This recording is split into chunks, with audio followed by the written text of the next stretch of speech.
Assalomu alaykum. Hurmatli tomoshabinlar va kanalimiz a'zolari. Bugun men siz bilan juda muhim va afsuski, ko'pchilik uchun noxush bo'ladigan xabarni bo'lishmoqchiman. Bu ma'lumot sizning yoki yaqinlaringizning kelajagi uchun hal qiluvchi ahamiyatga ega bo'lishi mumkin. Agar siz nafaqaxo'r bo'lsangiz, tez orada nafaqaga chiqishni rejalashtirayotgan bo'lsangiz yoki oilangizda nafaqaxo'rlar bo'lsa, diqqat bilan eshiting. 2026 yil 20 oydan boshlab kuchga kiradigan yangi qonun loyihasi pensiya tizimida jiddiy o'zgarishlar olib keladi va bu o'zgarishlar afsuski ko'pchilik nafaqaxo'rlar uchun juda yomon xabar. Bu videoni oxirigacha ko'rishni tavsiya qilaman. Chunki sizni nimalar kutayotganini va bu vaziyatda nima qilish kerakligini tushunishingiz zarur. Darhol kanalimizga obuna bo'ling va ushbu videoga like bosing. Shunda bu muhim ma'lumot ko'proq odamlarga yetib boradi va ular o'z vaqtida choralar ko'rish imkoniyatiga ega bo'ladilar. Avval qanday edi? Ko'pchilik uchun pensiya bir marta rasmiylashtirilgach, deyarli umrining oxirigacha barqaror va doimiy daromad manbai bo'lib qolaverardi. Albatta, ma'lum turdagi pensiyalar, masalan, nogironlik pensiyalar uchun davriy tibbiy ko'rikdan o'tish talab qilinardi. Ammo yoshga doir pensiyalar yoki boquvchisini yo'qotganlik pensiyalar uchun har yil maxsus tekshiruvlardan o'tish yoki qo'shimcha daromadlarni muntazam isbotlash majburiyati yo'q edi. Odamlar o'z pensiya miqdorlariga nisbatan nisbiy barqarorlik va ishonchni his qilishardi. Pensiyalar asosan davlat tomonidan belgilangan tartibda indeksatsiyalanar va shunga ko'ra oshirib borilardi. Bu tizim ko'p yillar davomida ishonchli va tushunarli bo'lib keldi. Garchi uning moliyaviy barqarorligi ba'zan savol ostiga olingan bo'lsa ham, endi vaziyat tubdan o'zgaradi. Yangi qonunchilikka ko'ra 2026 yil 20 oydan boshlab ayrim turdagi pensiyalarni olish uchun har yili majburiy qayta tasdiqlash jarayonidan o'tish talab qilinadi. Bu nafaqat tibbiy ko'riklarni, balki boshqa hujjatlarni ham o'z ichiga oladi. Eng yomon xabar esa pensiya miqdoriga nafaqaxo'rning qo'shimcha daromadlari ta'sir qilishi mumkinligi haqida yangi qoidalar joriy etilmoqda.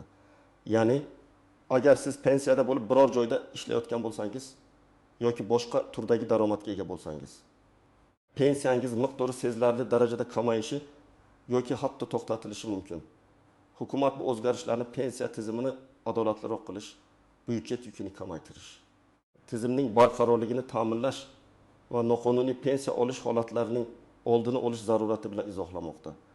Lekin amalda bu qoida ko'plab insonlar uchun ortiqcha bosh og'riq, asabiylashish va eng yomoni moliyaviy yo'qotishlarga olib kelishi mumkin.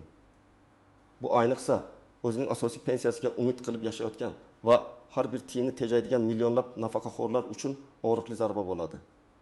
Endi bu o'zgarishlarni batafsil ko'rib chiqamiz. Nimalarni bilishingiz kerakligini, kim tashvishlanishi kerakligini va kimga kamroq ta'sir qilishini aniqlaymiz. Birinchi navbatda shuni bilishingiz kerakki, pensiyalarning ayrim turlari uchun har yili majburiy qayta tasdiqlash jarayoni joriy etilmoqda. Bu shunchaki tibbiy ko'rik emas, balki ijtimoiy va iqtisodiy holatingizni ham qamrab oladigan keng qamrovli tekshiruvdir.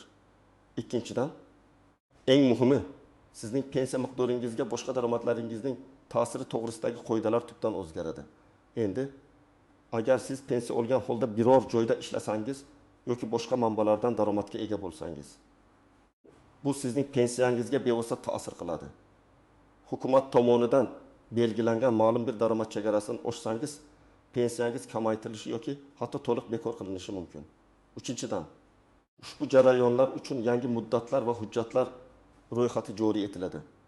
Ularga rioya qilish shart. Kimlar ayniqsa tashvishlanishi kerak? Bir nogironlik pensiyasi oluvchilar. Agar siz nogironlik pensiyasi olsangiz, ayniqsa ikkinchi yoki uchinchi guruh nogironligi bo'lsa, siz uchun vaziyat murakkablashadi. Endi siz nafaqat har yili tibbiy ko'rikdan o'tishingiz, balki o'zingizning mehnatga layoqatingiz va qo'shimcha daromadingiz borligini ham isbotlashingiz kerak bo'ladi. Agar sizning sog'ligingiz holati yaxshilangan deb topilsa yoki siz yarim stavkada ishlashni boshlagan bo'lsangiz va bu daromad belgilangan chegaradan oshsa, pensiyangiz miqdori kamayishi yoki butunlay bekor qilinishi mumkin. Misol uchun, Nodira opa ko'p yillardan beri ikkinchi guruh nogironligi bo'yicha pensiya oladi.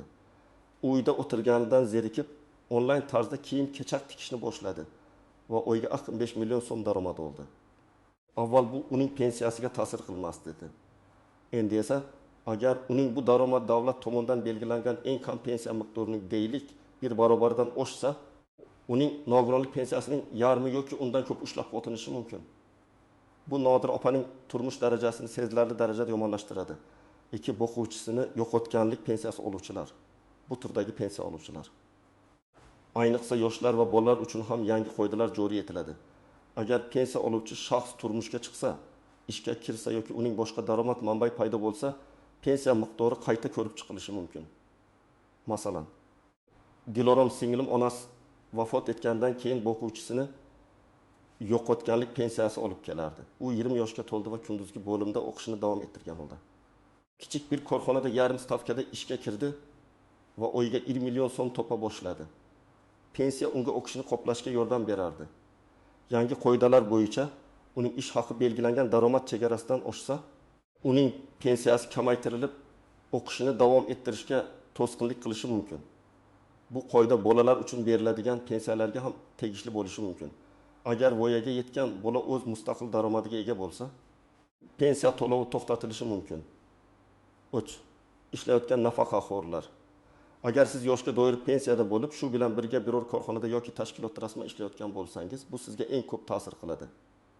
Avval siz ham pensiyangizni, ham ish haqingizni to'liq miqdorda olishingiz mumkin edi. Endi esa agar sizning ish haqingiz ma'lum bir daromad chegarasidan oshsa, pensiyangizning bir qismi ushlab qolinadi. Misol uchun, Aqmal aka o'lman yoshga doir pensiya oladi, lekin uning tajribasi juda yuqori bo'lgani sababli bir kompaniyada maslahatchi sifatida to'liq stavkada ishlaydi va oyiga 7 million so'm maosh oladi. Pensiyasi esa 2,5 million so'm. Avval Aqmal aka umumiy 9,5 million so'm daromadga ega edi. Yangi qonunga ko'ra, agar Aqmal akaning oylik ish haqi belgilangan pensiya miqdorining aytaylik 2 barobaridan 1 million so'mdan oshsa, uning pensiyasining 50% ushlab qolinishi mumkin. Ya'ni u 2 million o'rniga atiga 2,2 million so'm pensiya oladi. Umumiy daromadi 8,1 million so'mga tushadi. Bu Aqmal akaning moliyaviy rejalari va turmush tarziga katta ta'sir ko'rsatadi. Bu holatda davlat ikki narsani nazarda tutadi. Yoki nafaqaxo'r o'z ish haqi hisobiga yashasin, yoki to'liq pensiya olib ishdan ketsin. 4. Ijtimoiy yordam oluvchi nafaqaxo'rlar. Pensiya bilan birga kommunal xizmatlar uchun subsidiya, transport imtiyozlari kabi ijtimoiy yordam turlarini oladigan nafaqaxo'rlar ham diqqatli bo'lishlari kerak. Yangi qoidalar ularning umumiy daromadini qayta hisoblashga olib kelishi va ijtimoiy yordamni olish huquqiga ta'sir qilishi mumkin. Agar umumiy daromad belgilangan chegaradan oshib ketsa, ijtimoiy imtiyozlar bekor qilinishi mumkin. Kimlar kamroq tashvishlanishi kerak yoki ularga kamroq ta'sir qiladi? Asosiy yoshga doir pensiya oluvchilar.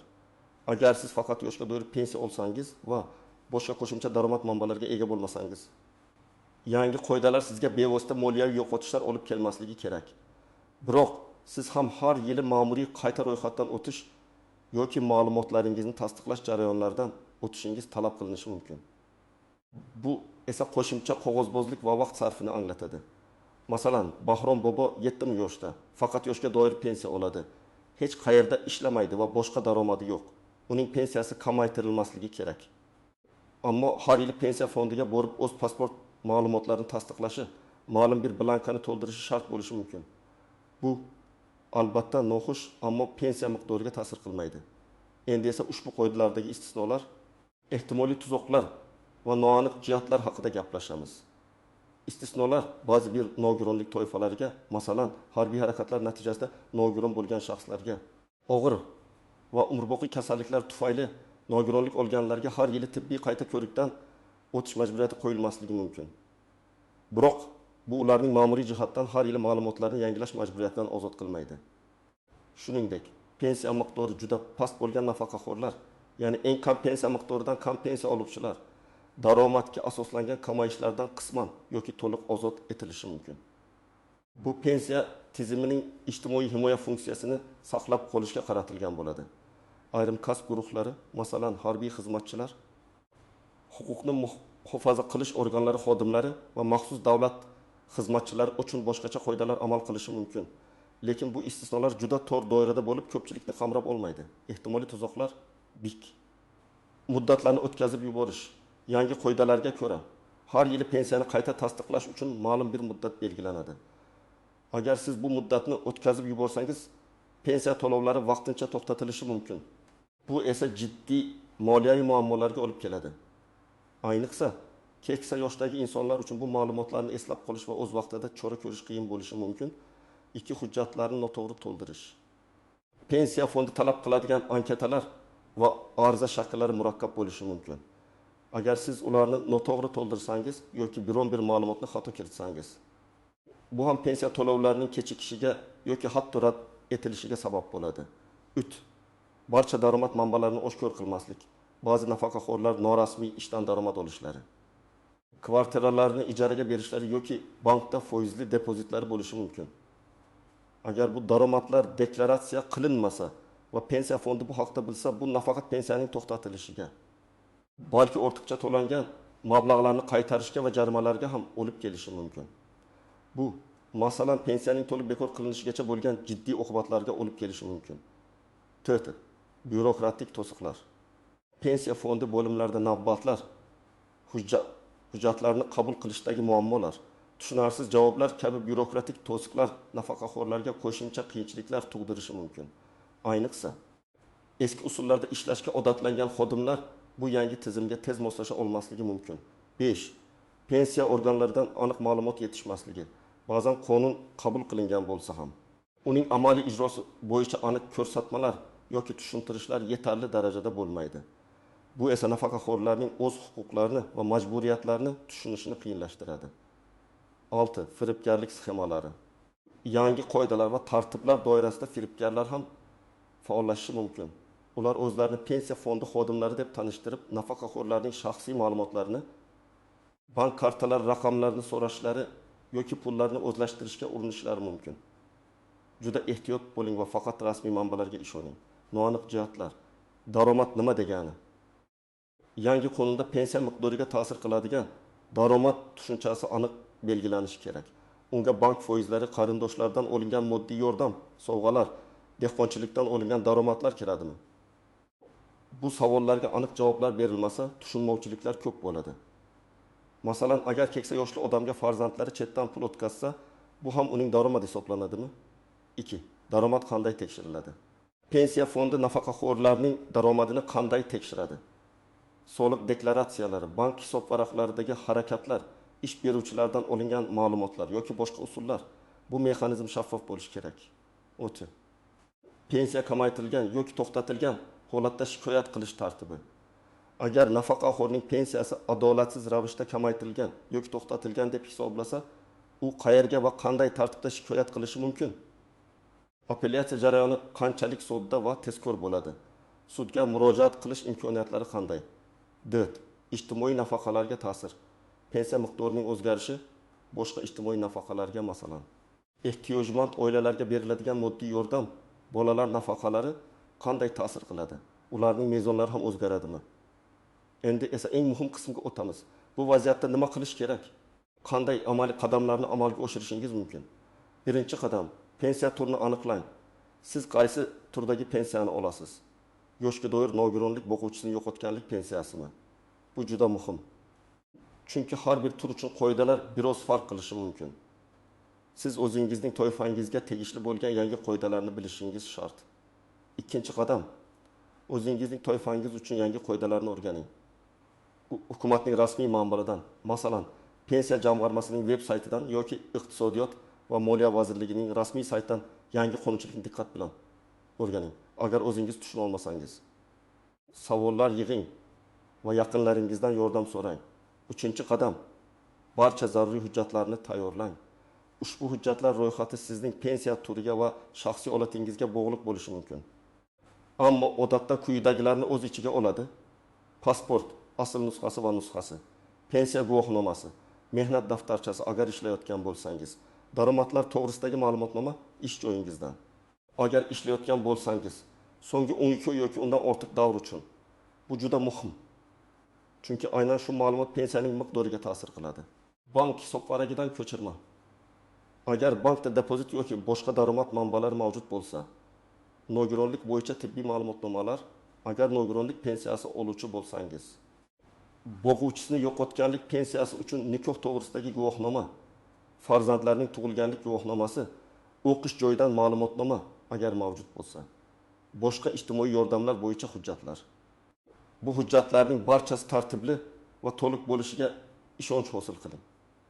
4-qadam, mahalliy pensiya jamg'armasi bo'limiga murojaat qiling.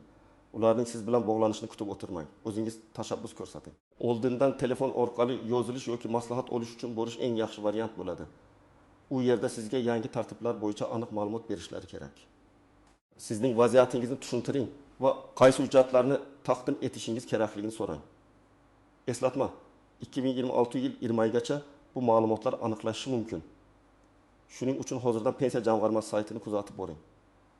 5-qadam, barcha daromadlaringizni rostgo'ylik bilan e'lon qiling. Hukumat sizning barcha daromad manbalaringiz haqida ma'lumotga ega bo'lishga harakat qiladi.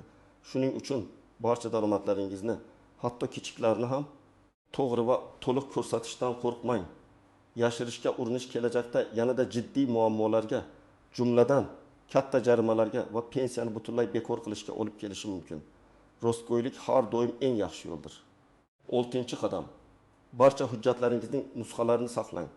Pensiya jamg'armasiga topshirilgan har bir hujjat, ariza, ma'lumotnomaning nusxasini o'zingizda saqlab qo'ying. Shuningdek, ular sizga bergan har qanday rasmiy javob yoki tasdiqnomalarning ham nusxasini oling. Bu kelajakda har qanday tushunmovchiliklar yoki nizolar yuzaga kelganda sizning qo'lingizdagi isbot bo'ladi. 7-qadam. Agar kerak bo'lsa, huquqiy yordam oling. Agar sizning pensiyangiz nohaq ravishda kamaytirilgan yoki to'xtatilgan deb hisoblasangiz, darhol yuridik maslahatchiga yoki advokatga murojaat qiling. Pensiya masalalari bo'yicha ixtisoslashgan yuristlar sizga o'z huquqlaringizni himoya qilishga yordam berishi mumkin.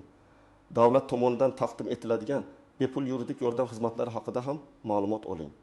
8-qadam. Doimiy ravishda ma'lumotlardan xabardor bo'ling. Pensiya tizimidagi o'zgarishlar haqida rasmiy yangiliklarni Pensiya jamg'armasi, Iqtisodiyot va Moliya vazirligi e'lonlarini muntazam kuzatib boring. Yangi tushuntirishlar, qo'shimcha qoidalar yoki istisnolar paydo bo'lishi mumkin. Bizning kanalimizni kuzatishda davom eting. Biz eng so'nggi ma'lumotlarni sizga yetkazishga harakat qilamiz. 9-qadam. O'z yaqinlaringizga yordam bering. Ko'plab keksa yoshdagi qarindoshlaringiz yoki tanishlaringiz bu murakkab bürokratik jarayonlarni mustaqil ravishda hal qila olmasliklari mumkin. Ularga hujjatlarni to'ldirishda pensiya jamg'armasiga borishda yordam bering. Ularning ma'lumotlaridan xabardor bo'lishini ta'minlang. Qisqacha aytganda, hurmatli do'stlar, 2026 yil 20 oydan boshlab pensiya tizimida jiddiy va ko'plab nafaqaxo'rlar uchun noxush bo'lishi mumkin bo'lgan o'zgarishlar kutilmoqda. Bu ayniqsa qo'shimcha daromadi bor yoki nogironlik va boquvchisini yo'qotganlik pensiya oluvchilar uchun katta muammolarni keltirib chiqarishi mumkin. O'z vaqtida choralar ko'rish, yangi qoidalarni o'rganish va hujjatlarni tayyorlash orqali siz o'zingizni potensial moliyaviy yo'qotishlardan himoya qilishingiz mumkin. Bu vaziyatda qog'ozbozlik va to'siqlarga tayyor bo'lish muhimdir. Ushbu videoni barcha tanishlaringiz va yaqinlaringizga yuboring. Kim bu ma'lumotni bilishi kerak deb o'ylaysiz? Izohlarda o'z fikringizni yozib qoldiring. Bu qoidalar adolatli deb o'ylaysizmi? Pensiya tizimidagi bu o'zgarishlar haqida sizning shaxsiy fikringiz qanday? Kanalimizga obuna bo'lishni va videoga like bosishni unutmang. Shunda bu muhim xabarlar ko'proq odamlarga yetib boradi va ular o'z kelajaklari uchun zarur choralar ko'rish imkoniyatiga ega bo'ladilar. E'tiboringiz uchun rahmat va o'zingizni ehtiyot qiling.